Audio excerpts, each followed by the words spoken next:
મિત્રો, આજે ફરી એક રોડની ઇન્કવાયરીમાં આવ્યો છું અને રોડ ખાતાના કોન્ટ્રાક્ટે જે ઢાંકણા મૂક્યા છે એના વિશે હું તમને લાઈવ વિડીયો બતાવું છું. જોઈ શકો છો કે આ લોકોને હેડવા માટેની ફૂટપાથ છે અને ફૂટપાથની અંદર એમણે ઢાંકણા મૂક્યા. હવે ઢાંકણાની અંદર આમ જો આ કોન્ટ્રાક્ટનું ફિનિશિંગ જુઓ તમે. આમ જુઓ, હવે અહીંયા આવડા મોટા ખીલા મારેલા છે. આ જગ્યા જો તમને જો બતાવું કે એના આજે આ ફૂટપાથ છે ને ફૂટપાથની અંદર એણે જે ઢાંકણા માર્યા, આ ફૂટપાથ ઉપર જો કોઈ લોકો હેડે અને આમાં જો કોઈનો પગ ભરાઈ જાય તો પરિસ્થિતિ શું થાય? આ રાતે આ જુઓ, હવે આ તમે આ જોઈ શકો છો, આ ઢાંકણું મૂક્યું. હવે આ ઢાંકણાનું ફિનિશિંગ જુઓ. હવે આટલી જગ્યા છોડી છે. આ જુઓ, અહીંયા આ ખીલા મારેલા છે અને આમ જુઓ તમે આ લોકોનું ફિનિશિંગ જુઓ. હું વિડીયો બનાવું છું તો એવું નથી કે હું કોઈ ખરાબ કાર્ય માટે, પરંતુ વિડીયો એટલા માટે બનાવું છું કે સરકારશ્રીએ લોકોના ઉપયોગ માટે ખૂબ સારા પૈસા આપ્યા છે. સરકારે ખૂબ લોકોની સુખાકારી માટે. આમ જુઓ, હવે આ ભાઈના આ તમે કામ તો જુઓ, આ લોકો જુઓ. હવે અહીંયા જુઓ તમે આ ફિનિશિંગ.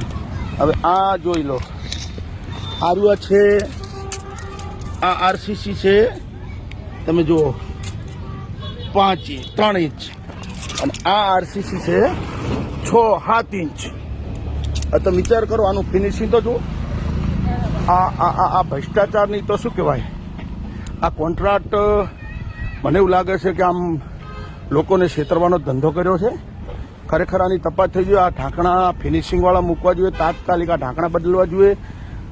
મીડિયાના માધ્યમથી સરકારને પણ રજૂઆત કરું છું કે આ જુઓ, હવે આ ભાઈએ ઢાંકણા મૂક્યા. આ ઢાંકણા, હવે અહીંયા કોઈ ચાલવાવાળું ચાલે તો એની પરિસ્થિતિ શું થાય? એનો હાથ પગ ભાગે તો એની જવાબદારી કોની? આ કોન્ટ્રાક્ટની કે કેની રહે? તાત્કાલિક આ કામની ગુણવત્તા સુધરે અને આ કામમાં આ જે પેટા કોન્ટ્રાક્ટ છે એ ખરેખર બોગસ કામ કરી રહ્યો છે. એના ઢાંકણા ફરીથી બને અને લોકોને કંઈક સુધારો આવે એવી હું મીડિયાના માધ્યમથી વિનંતી કરું છું.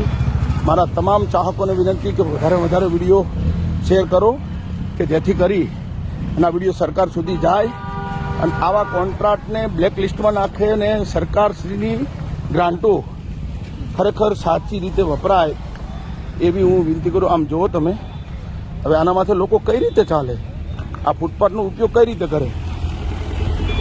એટલે વધારે શેર કરો કે જેની આ ગુણવત્તા સુધરે. જય જવાન, જય કિસાન.